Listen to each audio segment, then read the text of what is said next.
Good evening, ladies and gentlemen. Now it's time to start our last session of the day, Global Textile Business Amidst COVID-19 Crisis. Collaborations and cooperation are the key to connect and do business together. This will not only speed up the recovery process, but also help in bringing back the businesses. The urgent need for global policies for the textile and apparel industry is a need of the hour. This will help India not only to bounce back to a normalcy, but also help its industry members keep their line of work updated with global markets who already eased down their lockdown guidelines. This session will be chaired by Mr. S.K. Khandelia, Vice Chairman CITI and President and CEO Sutlej Textiles and Industries Limited, and will be moderated by Dr. Christian Schindler, Director General, International Textile Manufacturers Federation, ITMF. Our panelist includes Mr. Stephen Lammer, President and CEO of American Apparel and Footwear Association, Mr. Han Becke, President, International Apparel Federation. I request Mr. S.K. Khandelia to chair the session and deliver the opening remarks. Dr. Sunanda, very good evening to everyone. I hope all of you are safe and taking due care to stay safe. It is a great pleasure for me to chair this last session of this conference. In last session, very little is left for us to add because most of the things has already been said. Of course, we try to avoid any repetition, but for the sake of contest, something may have to be repeated, and for that I would request everyone to bear with me. So my topic is very interesting of this session rather, that is global textile business amidst COVID-19 crisis. And the conference is of course rebooting the textile and that is apparel industry. So that as you all know, the Indian textile industry throughout its history has a dominant role in exports. In last decade or so, we have been exporting 30 to 40% of our production. And that is the importance this topic assumes significance for Indian textile industry. As you all know, there are many challenges after post-COVID-19, but still, Indian textile manufacturers have shown their agility, their initiative, and their entrepreneurship. As our chairman, city chairman, Mr. Rajkumar has pointed out, that at the outbreak of the COVID-19 crisis, we were not manufacturing a single piece of PP. Today, we are not taking care of the 7.37 billion people requirement, but we have export surplus in PP and mass. This is the agility of Indian textile industry. Secondly, Mr. Rahul Mehta has mentioned about the small scale industry. So there are issues relating to that, but in the present circumstances, it is a golden signing thing in the present crisis because people want small lots, flexibility, and fast change in the supply chain. So that is going to be a big hit for us for the improving our businesses going forward. Actually, our challenges to some extent has increased because Indian export basket has been tilted towards the cotton-based textiles, and the major business in global market is MMF based, and where we are almost our presence is very little.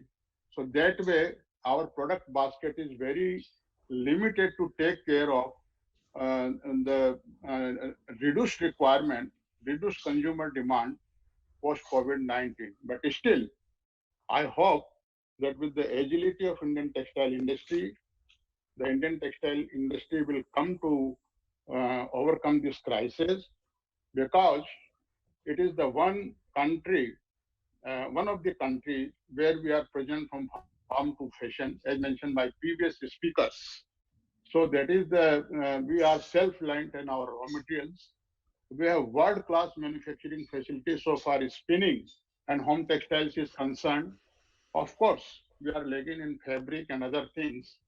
But there we have the regional cooperations, may not be FTA. Say Bangladesh is exporting garments and we are supplying a lot of yarn and other things to them. Similarly, Sri Lanka. So there are, as one of the speaker mentioned, that every country has a different, every restaurant is different, every has a different menu. So India has its own menu. We have niche products, flexibility. So we will play on our strength. So that is how this we will be able to handle this export after post COVID-19. I will not take much of your time because I have with me very eminent personalities and distinguished speakers and moderator. So today's session will be moderated by Dr. Krishna Schindler, who will be moderating this session, is the Director General of International Textile Manufacturers Federation, known as ITMF in short.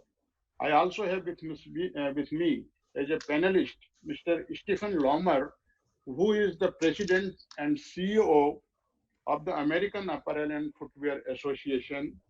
I also have with me Mr. Han Beke, President of International Apparel Federation and Chairman of the Board of Modin. So without taking much of your time, I hand over to Dr. Christian Stendler to moderate the session. Thank you very much. Thank you very much, Mr. Kadelia. Thank you and congratulations to CITI and Dr. Sunanda for having organized this conference. And I think we start with the questions, and I would like to start with Mr. Lamar. The global textile value chain has undergone unprecedented supply and especially demand shocks in the last few months. According to the ITMF Corona surveys, turnover in the textile value chain is expected to be down on average of around 30% in 2020 compared to 2019. Almost every day we can read that retailers and brands are restructuring their businesses or are filing for Chapter 11. Which type of retailers and brands have weathered this storm better than others, and why? Thanks for the question, Dr. Schindler, and thanks to CITI for inviting me to speak at this webinar. It's been a good program, the parts that I've been able to see, so I very much appreciate it. That's a great question. It's probably the question I think everyone asks. It's at the top of their mind. They want to know who's going to still be around and who they can do business with. I'd say there's really two things to look at. First is companies that had access to liquidity throughout the crisis definitely are emerging more successful. They certainly have a lot more better prospects, I think, than those that did not.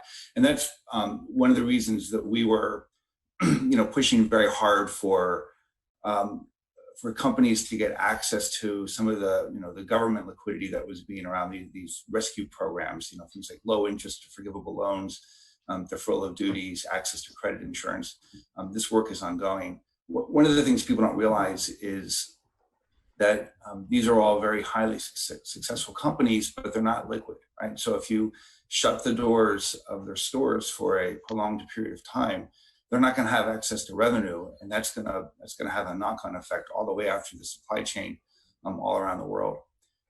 The second thing is companies that had access to consumers throughout this process. So there's a lot of questions that go into this. Were you able to stay open? Were you able to safely reopen? And then are you able to stay open as the virus continues to spike in certain places? Did you make or sell essential products? And that's why you saw a number of companies make that pivot to PPE because that was an opportunity. One of the ways they certainly wanted to give back. They wanted to participate in the recovery.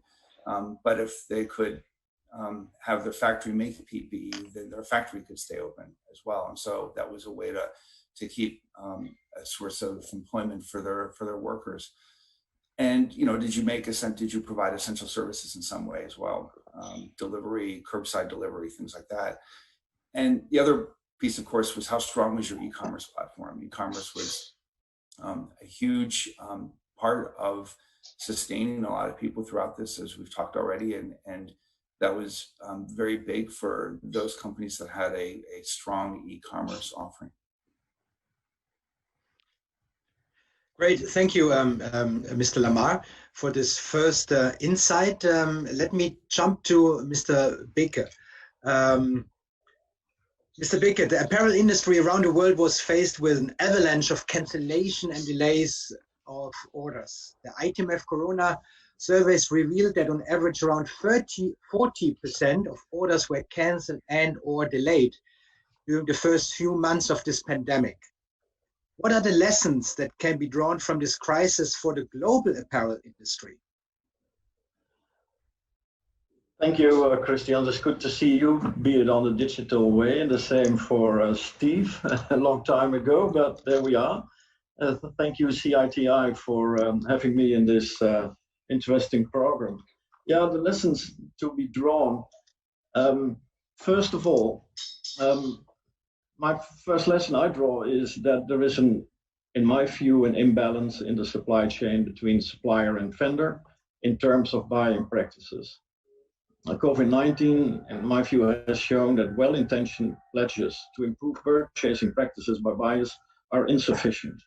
Many brands and companies have signed up many charters, Copenhagen Fashion Agenda, etc., saying to the people that they were very sustainable, but the first thing they did when there was an outbreak of COVID-19 and shops were closed, and which is understandable, that they had financial problems, they canceled one-sided the orders and changed delivery conditions, payment conditions, where solidarity was just needed more than ever to stick together, because we need each other also in the future. So we reached out as IF directly by press to call for solidarity in the supply chain. And some companies followed up, not only by us, it was also pressure from the press, from politicians in some countries, etc. But at the end of the day, we were moving, or some companies were moving their problems to the table of another one, down the supply chain. And we know what that meant for the most vulnerable producing countries, both in apparel and textiles. They were in a bad and still are in a bad situation.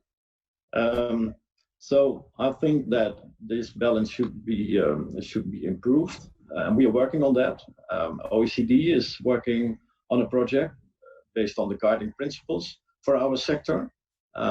We are working on a pilot in Bangladesh to see how we can strengthen the position of suppliers based on, for instance, collective payment and delivery conditions. Of course, that has to deal with a competition law in several countries, but I think there is need to reimbalance. Why should manufacturers pay for the fabrics, the yarns, the belts, etc., and have to wait 90 or 120 days before they are paid, which is ridiculous. If I buy a fridge in a shop, they ask me, let's say delivery next week, I have to pay 15 or 20% ahead before they deliver. So we have to look into that, because there is an imbalance and there is a lot of suffering in those countries.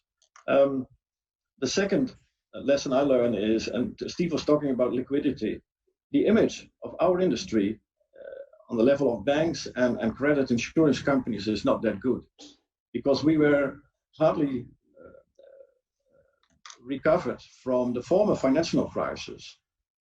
It was under strong pressure by national associations, apparel associations, as Steve said, in those countries where governments had an open mind to support industries, also textile and apparel, that it was possible to get guarantees, etc., so that finances and liquidity in our sector could be kept. But all over my general feeling is that the image is not that good, and that is not a good picture for the near future. The third one, and that has been discussed before, my lessons is that there is absolutely now a need to reboot our industry and our supply chain. And I will come back to that later, Christian. Thank you. Let me turn to Mr. Gandelia. Mr. Gandelia, you are the chair of the meeting, but I think it would be a waste of opportunity not to include you in this discussion. And you are so kind to join us. Just a few weeks ago, the ITMF published again the International Textile Machinery Statistics 2019. And once more, China was the largest investor in all textile machinery segments, followed by India as a distant second. What was holding back India in the past 2 decades in comparison with China? And will this crisis potentially be a game changer in the relation between China and India as suppliers for the world? Thank you, Mr. Schindler. You have raised a very pertinent question. This is precisely the question which is agitating the minds of everyone in the textile industry, other stakeholders connected with textile industry, and policy makers in the government. You see, our previous speakers have given the history of Indian textile industry. At one point of time, we were having hundreds of textile units producing world-class fabrics and exporting to the world. But it is basically the government policies of the successive governments. This has resulted into the situation where they preferred the small and medium scale at the cost of large scale industry, whereas both should have been complementary to each other, which actually did not happen. On the contrary, China has been investing in scale and world-class facilities on the back of government support and favorable policies. Then, due to domination of unorganized sector, and which resulted into disintegration of the entire textile value chain. Spinning is separate, weaving is separate, processing is separate, knitting is separate, and so on, up to garmenting and fashion even. So the cost competitiveness could not come. Adoption of technology has been very poor. Product and process innovation could not take place. Research and development took back seat, and promotes penetration in export markets could not be of the level which it should have been. So you know, the garment is the growth engine of entire textile value chain, and the garments were reserved for a small scale up to 2005. So that is the reason, since the garments were not doing well, in particular in export market, as you say, the China's entire textile value chain has grown on the basis of export-led. It is export-led growth, whereas India lagged behind. So once earlier, whatever was our position has been taken over by small countries like Bangladesh, Vietnam. So that is the reason that the small scale industry has actually destroyed the large scale industry. So without having the scale, you can't spend on technology, market penetration, branding, and so many other things. Another reason has been, as the previous speaker has mentioned, that the traditionally man-made fiber-based value chain has been discriminated in terms of duties, taxes, and there was no level playing field for the MM-based textiles. Whereas in the world, global trade, the MM-based textile value chain is getting stronger. We lagged behind, while as you know, the world trade is about 70% of MMF-based textiles and 30% is only cotton. In our case, it is just reverse. So our product offering has been very low, whereas China not only invested in man-made fiber manufacturing and all the integrated textile factories based on MMF-based value chain. So that has been one of the another reason, government supported, incentivized. Then there are other structural issues like high power costs, finance costs, logistic costs, etc., which have been adversely impacting the competitiveness of Indian textile industry.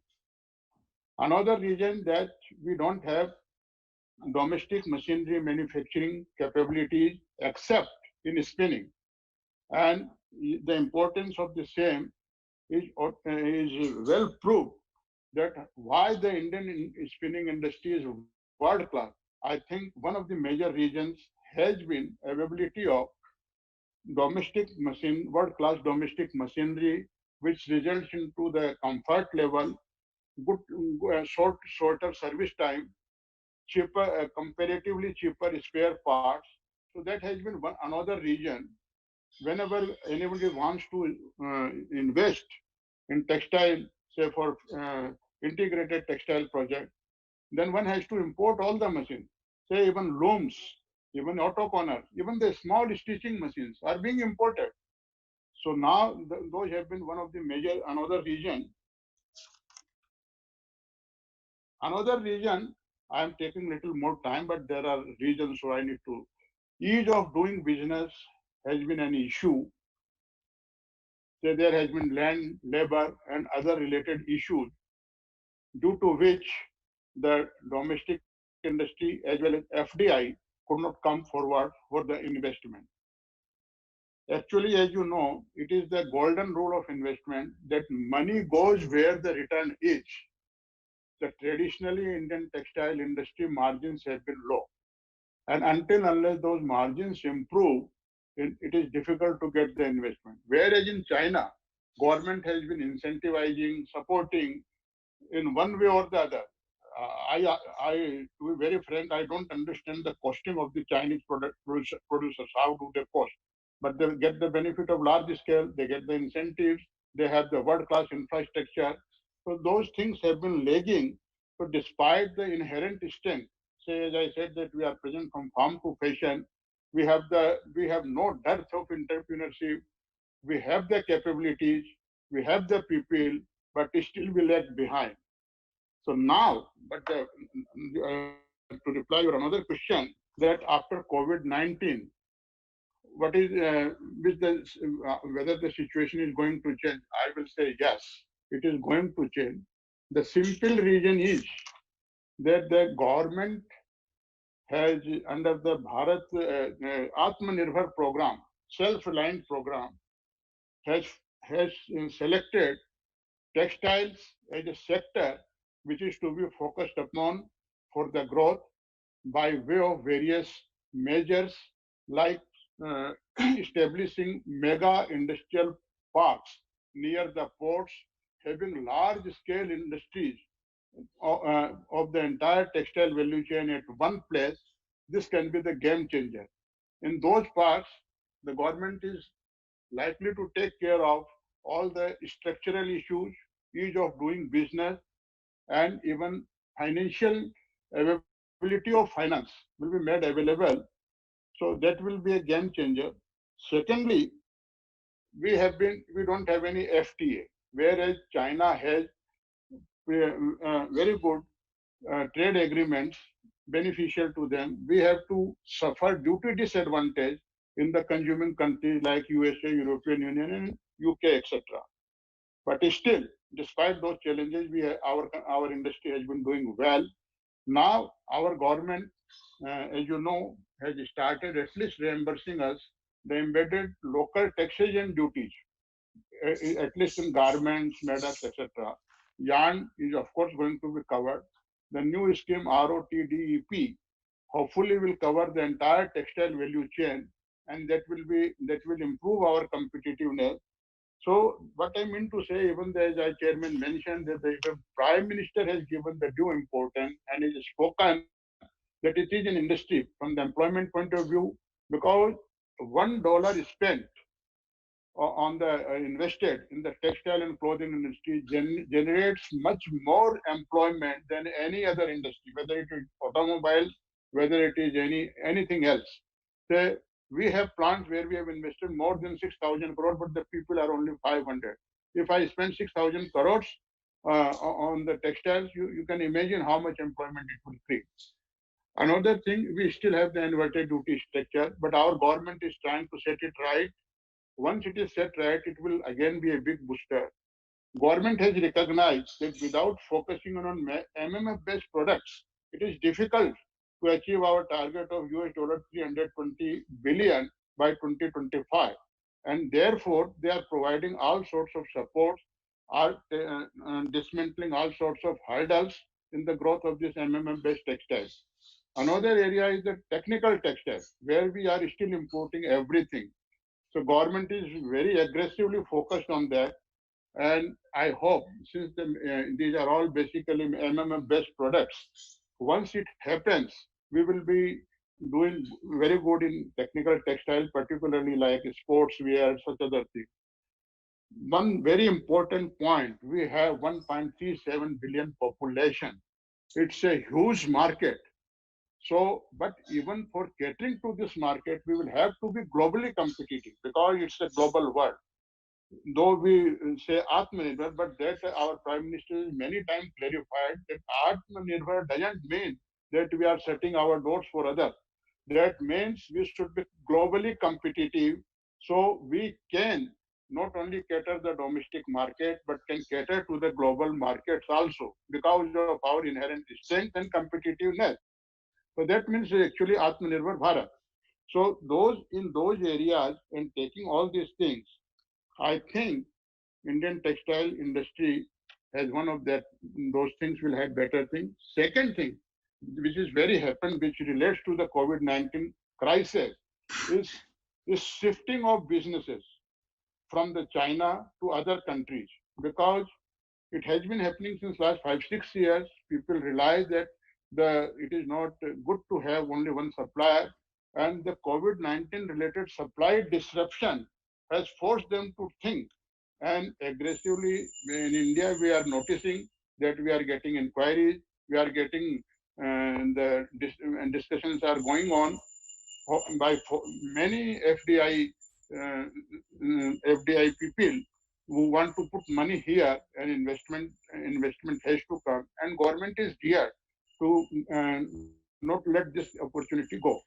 So I think things are going to be very bright after this COVID-19. Thank you. Thank you, Mr.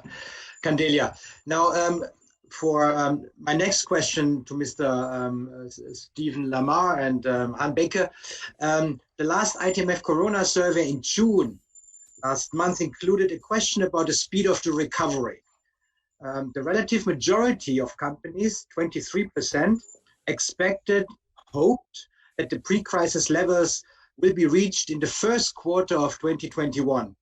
Another 21% expect this to happen in the second quarter of 2021.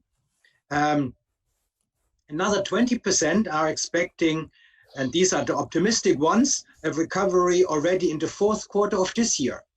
What are your expectations with regard to the speed of the recovery of the textile, garment, fashion industry, and what are the respective reasons? Steve, maybe you can start. Thanks, Christian. Yeah, so a sage once told me that we should always hope for the best, but expect the worst. And, you know, we're going to be in this for a while. At a minimum, I think this is going to be well into next year, if not longer. You know, my medical friends tell me remind me a lot that there's more about this virus that we don't know than we do know. And that's going to be the case for a while. And until we have, you know, better understanding of exactly what the epidemiology and the pathways of the virus will be, you know, I think we should expect that this is going to be a very, very long, very slow, uneven recovery. As I said, it's, you know, we just don't think this is going to be going away anytime soon. I think the key question is really how fast we can adapt to life with the virus. How quickly can we be smartly living with the virus? You know, there's a lot of questions that have to be answered about, you know, will we get a vaccine soon? Will the vaccine, how quickly will it give us herd immunity? Will we need repeat vaccinations every year? You know, there's a lot of those questions that we just simply don't know. But I think in the US, you know, living smartly with the virus involves a lot of things, and that's, you know, widespread mask wearing. Our association came out and asked for a national mask mandate because we think that's a proper approach. And Americans are very individualistic and very stubborn, so I think it's going to be a while before you begin to see it worn widely across the country. But it's, you know, every week it seems to be better than the week before. I think that the speed at which we can live smartly with the virus will, to some extent, control how fast we can return to what will be the new normal. And I think the other thing will be how fast the vaccine can be developed and deployed to give us that widespread immunity. So I'm thinking middle of next year at the earliest. Thank you. I'll pass this question over to Han Baker. Well, more or less the same. I'm quite pessimistic about the next half year. There are a lot of uncertainties. We are witnessing in several parts of the world now second or even third outbreaks of COVID-19, whereas in some countries the first wave is still rolling. So if you look at the economic outlook of the IMF for this year, they expect a drop in the economic growth of some 5% and a recovery of 5.4 next year. If you look at the figures for the US, it's -8 and +10 or 6, and for the EU, for instance, for this year, -10 and recovery 6% next year.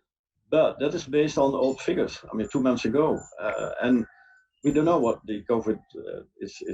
I see in my country, in the Netherlands, in some regions, I would say a big outbreak, but it's there because people want to go out, people want to celebrate, want to meet each other. I've seen my kids during a dinner 6 months since Christmas, so last week.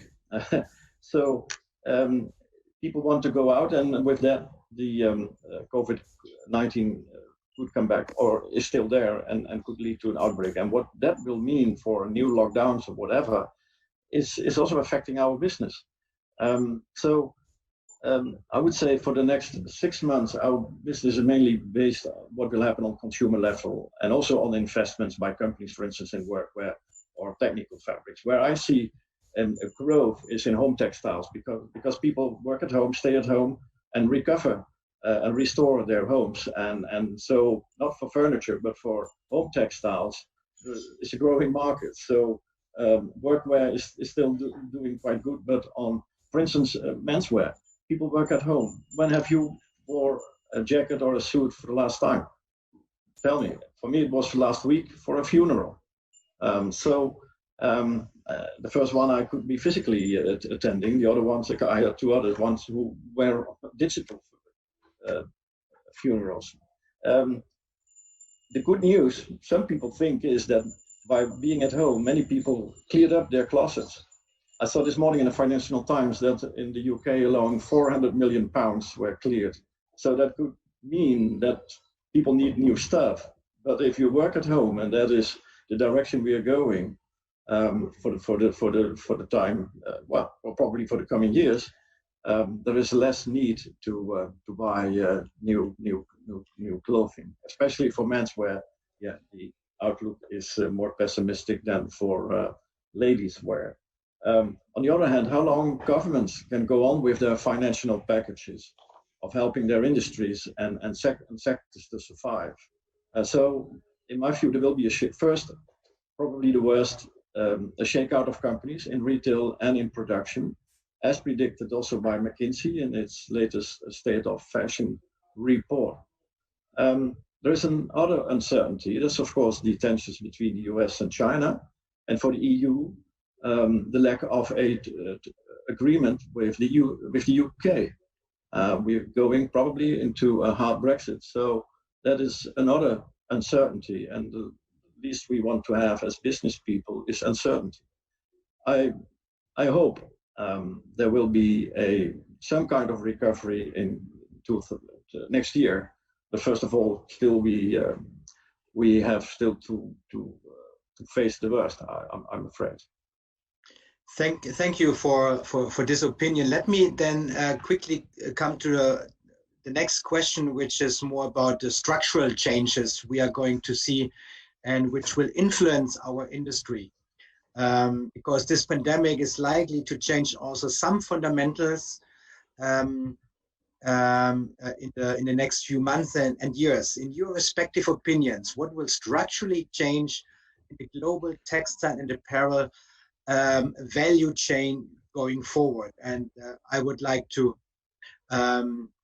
refer to some theories about reshoring and nearshoring tendencies in different regions of the world. Maybe Steve, you can refer to the Americas. You know, is there a chance really that we see a faster and stronger nearshoring trend? And if so, who will initiate this? Who will be leading this nearshoring if there should be some significant nearshoring tendency? Is it the retail, the brand industry who tell their suppliers to shift their production to different regions? Or is it the manufacturing industry who says, okay, I have to diversify to be on the safe side for future crises? And of course, also, Steve, maybe you can elaborate a little bit on this US-China conflict and what this means for companies sourcing from China. How will they potentially react in the medium and long term? And then also for Hahnbeke, the same for Europe and Africa or Eastern Europe as a region where nearshoring, reshoring might occur. Same question, who could be leading this reshoring, nearshoring trend? And maybe finally also to Mr. Candelia, for Asia, is there potential to really grab more business that might move out of China in India and other countries, supplying, as you mentioned before, the huge population in Asia and the middle class that is increasing so rapidly in Asia as well. So maybe we start with Steve. Great, thanks. Yeah, so I think COVID-19, among other things, is going to go down in history as a great accelerator. You know, just expediting so many trends that had already largely been in place. You know, we have already talked about e-commerce, where companies that were able to be online or quickly become online were able to capture some sales that they weren't able to make in their on-store shopping. One of my member companies actually made a comment to me that Cyber Monday, which is the big online holiday shopping day in the United States, it's usually the last Monday in November. And he said every day in April and Monday was like Cyber Monday. You know, you had to quickly ramp up and to be able to take advantage of it. You know, on supply chains, yeah, there's a lot of trends that we've been seeing and that are certainly hastening and quickening. Diversification out of China is probably the biggest one. That doesn't mean everything leaves China. Obviously, if you're in China to sell to China, you know, or other places, you might stay there. But a lot of companies, and you mentioned the U.S.-China trade war, the Cold War, or the hot trade war, you know, because it is a hot trade war. We are exchanging tariffs with each other. So by that metaphor, it's definitely very pointed. But the tensions are encouraging a lot of folks to move their supply chains out of China, or many of their supply chains out of China to the extent they can. China will always still be big, but that's leading to a lot of diversification. And not just for finished production, but also for the level 2 and level 3 suppliers. So yarns and fabrics and other inputs. We're seeing those move out as well. And again, there's a variety of reasons behind that. We think supply chains are also becoming much more regional. Nearshoring is definitely going to be a big piece. We are definitely seeing in the Western Hemisphere, servicing the U.S. market, a lot of activity in Central America and, you know, Colombia and Mexico. We have this new U.S.-Mexico-Canada agreement, so that's going to provide a little bit of stability, and that certainly is a lure to folks that are looking for a more stable environment. And then if they're shorter and more regional, that also helps you better service your e-commerce needs. You know, if you're closer to your market and there's a greater demand for e-commerce, which is a greater demand for quick response to the consumer. If you're close to the consumer, if your production is close to the consumer, if the materials are close to the production site, which is then close to the consumer, then you've got that shorter supply chain that can do a better job of servicing. And I think a lot of those supply chains are going to become more digital too. I think this is one of the other things that people learned is how much more they can do online by trading, designs and models and products digitally, because you can't go there and inspect, you can't go there and feel and hold the fabric or the product. You have to be much more digital. And I think we're going to see digital supply chains become more of a common element going forward. And I'll stop there, but if we have time later on, I just make a point that I think these supply chains are going to become more sustainable too. That we're going to see sustainability take a huge leap forward as a result of this, because at the end of the day, sustainability is about people, materials, production, and products. We're already seeing much more of that, and we're going to see a lot more of that, I think, going forward. Maybe just a quick follow-up for you. Who is initiating this relocation? Everybody. Everybody is. It is a common refrain, a consensus that retailers, brand, and you have to remember a lot of companies that are retailers are also brands, they're also manufacturers. So the delineation that may have existed in our supply chains 25 years ago isn't as clear as it is these days, where a lot of folks are much more intimately kind of involved, and they cross kind of those supply chain boundaries. But really, it is a consensus view that those trends that I just talked about are really the trends that are controlling the market, and everyone is trying to position themselves so they can either take advantage of those trends, be able to do business given those trends, and so forth. Thank you, Steve. Mr. Bekehan, you please. You ask what will structurally change the global textile apparel industry. I would say what has to change is this huge price pressure in our supply chain. I've said many times before, fashion business is killing its own business by this huge price pressure. And I would echo what Ram Serene said in the former session, and I fully agree with him, that we have to rethink totally different our business models. And in that respect, I trust on the new generation that that graduates from all the fashion universities and textile universities worldwide, because I talk a lot to them when I have the chance, because they inspire me, because they have a different view on how to run our business. And for the time being, having said that, what can we do? I mean, we should bring demand and production more in balance with each other. We were talking about for years about changing our supply chain from a push market to a pull market. Well, I would say time is there to do that. I see in that respect changes in order rhythm and also in the number of collections and less volume. Does that mean that people will source from a European perspective, for instance, closer? I see Portugal building up capacity. I see Turkey, whether that's part of Europe, that's always under discussion. But anyway, Turkey is benefiting from some production coming closer to the market. I see a lot of small companies, startups, who have an approach of production by purpose. When there is a demand, they will fulfill it and produce it within 2 weeks or 1 week in nearby. It could be Portugal, I'm based in the Netherlands, so it could be Belgium or whatever. The problem for those is that if they want to scale up, banks, as I said before, our image is not that good. They will not get the money to scale up. So they depend on what governments do or their local government do in helping scale up. I think we can learn from those scale ups to some extent.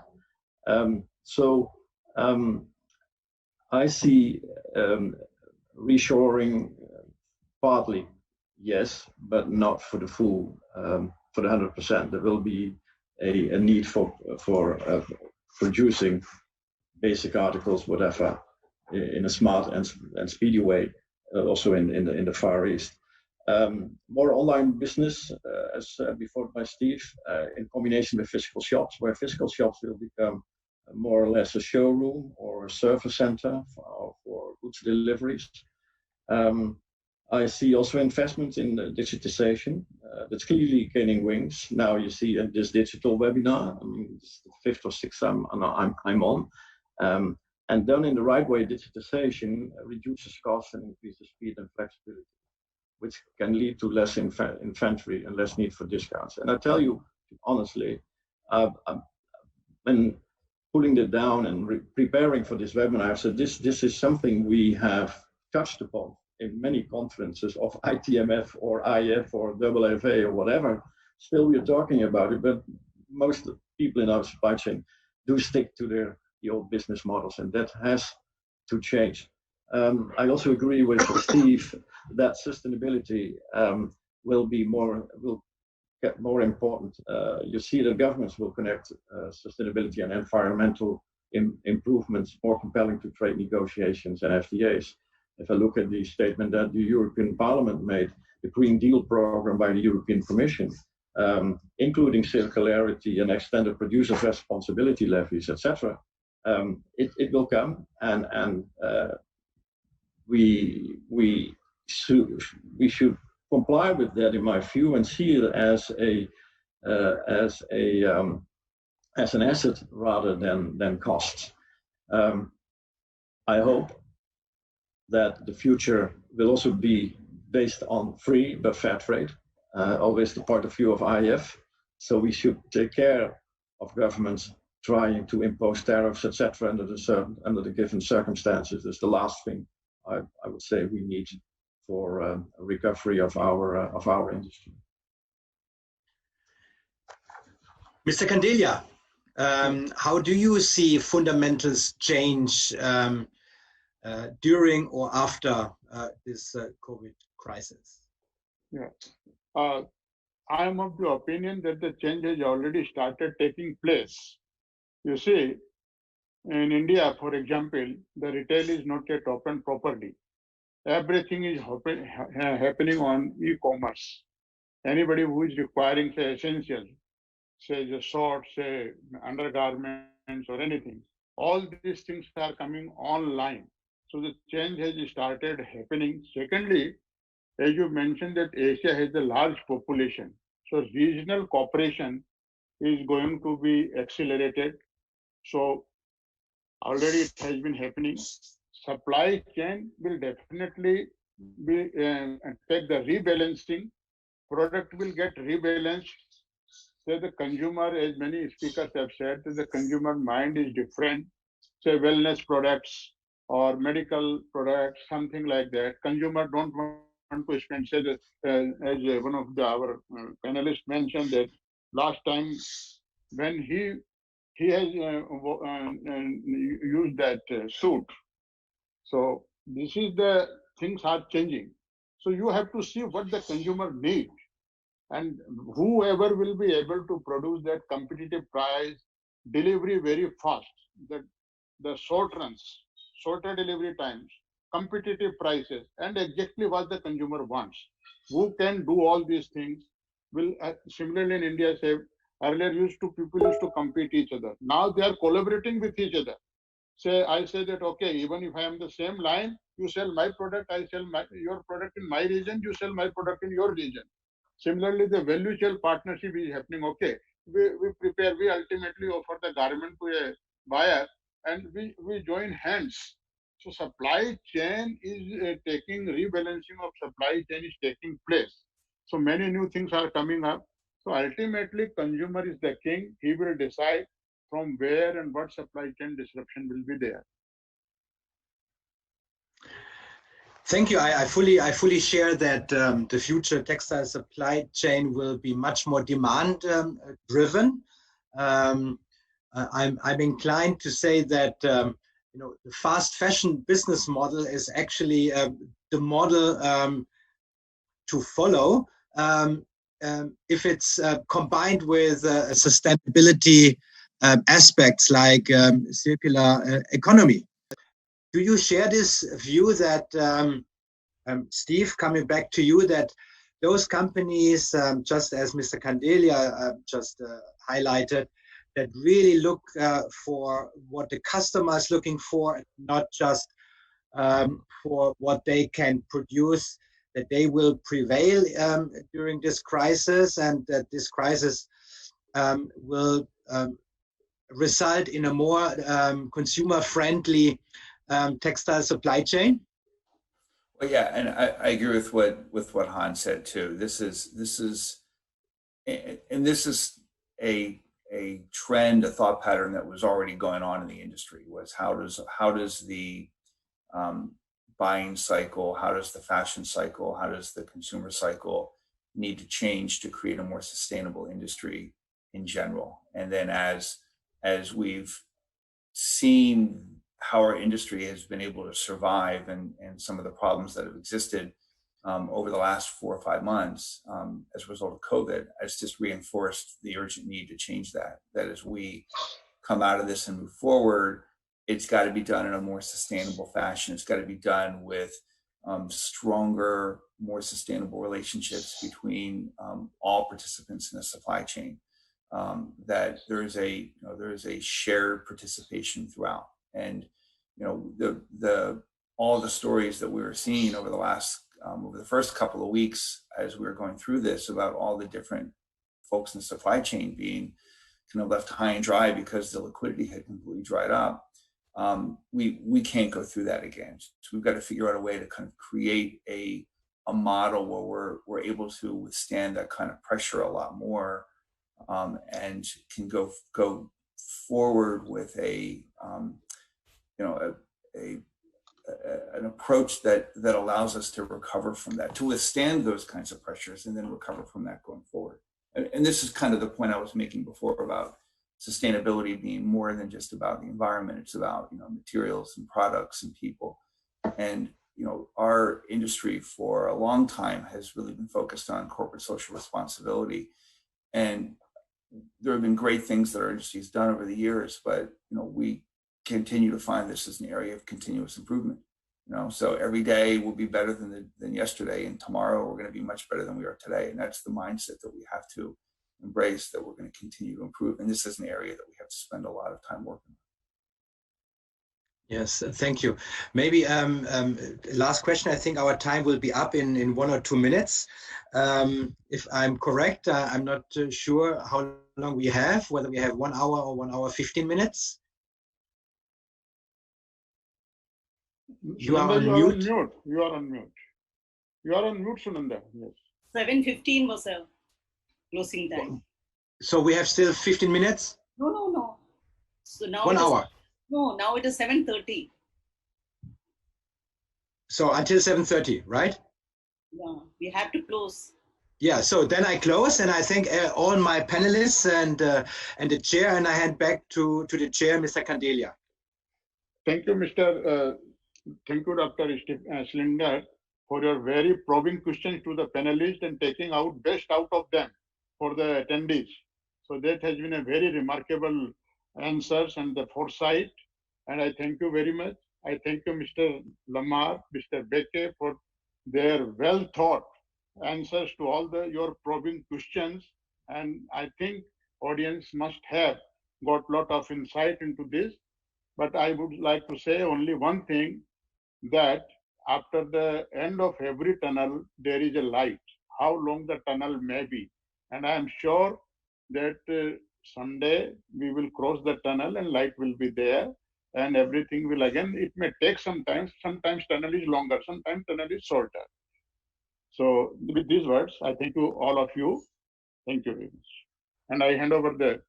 With this, let me thank Mr. S.K. Candelia for chairing the session, Dr. Christian Stindler for moderating the session, and all our esteemed panelists, Mr. Stephen Lemmer and Mr. Hanbecker, for their valuable insights. Now I would request Mr. D.L. Sharma, Deputy Chairman, CITI, to propose the vote of thanks. So, good evening, ladies and gentlemen. I would like to thank all the eminent chairpersons of all the sessions, the speakers, the moderators, the panelists, and the audience in general who are on this call from all across the world, for sparing their precious time for this important event. I know how it is difficult it is to keep themselves free in the pandemic time. I also thank Gartex Process Limited and Massive Frankfurt India Private Limited for partnering with CITI for such a meaningful event. On behalf of the organizer, I would like to extend our sincere gratitudes to our event sponsors, Sutlej Textiles and Industry, and the Lensing Group for supporting us for this conference. In our present conference on rebooting the textile and apparel industry, we have deliberated at length amongst the textile industry stakeholders to find quick and apt solutions of the issues and challenging emerging from the COVID-19 situation, which industry never faced. We also see that new opportunities in the COVID, like one of the verticals is manufacturing the personal protective equipment, PPE, that's added into the industry. That's an opportunity which came post-COVID. However, I'm now optimistic that with the kind of much needed support and guidance of the government, the Indian textile sector will overcome all these issues it is facing at the moment. And at present, we are also, having an opportunity, as I said, on the export of the PP materials. So I take this opportunity finally to once again thank all the speakers and the moderators and the panelists members for giving their valuable time for making the event a grand success, and look forward to engaging with you in the near future as well. At the end, let me thank wholeheartedly the organizers, the city, the Gartex team, and the Textile magazine for their painstaking, and also our media partners for their support and painstaking efforts to make this conference a great success. Thank you very much for being with us today. Thank you. Thank you. Thank you, sir. Thank you. Thank you, everyone. Thank you.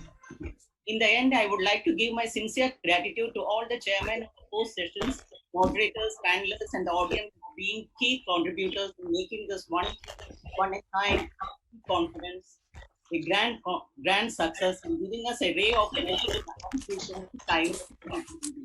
I would like to thank once again for partnering with CITI in organizing this event. Also, I would like to thank our sponsors, Sutlej Textiles, Industry-CITI, and Lensing, and India Partnership Group for supporting us for this conference. Also, appreciate to thank the entire organizing team of this e-conference in CITI and Gartex amidst the COVID-19 challenges.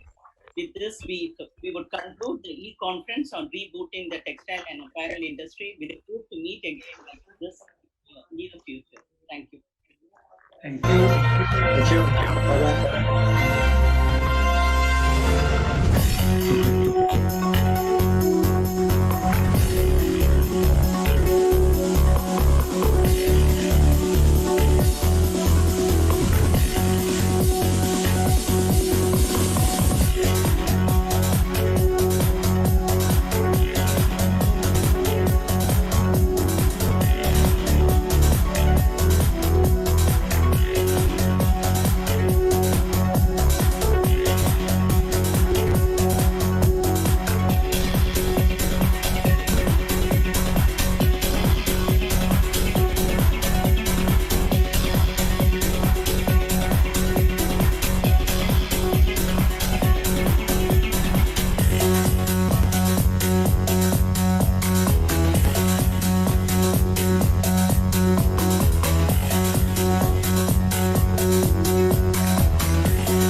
production of eco-responsible fibers have developed Lenzing EcoVero, a viscose fiber that marks a new milestone in Lenzing's sustainability journey.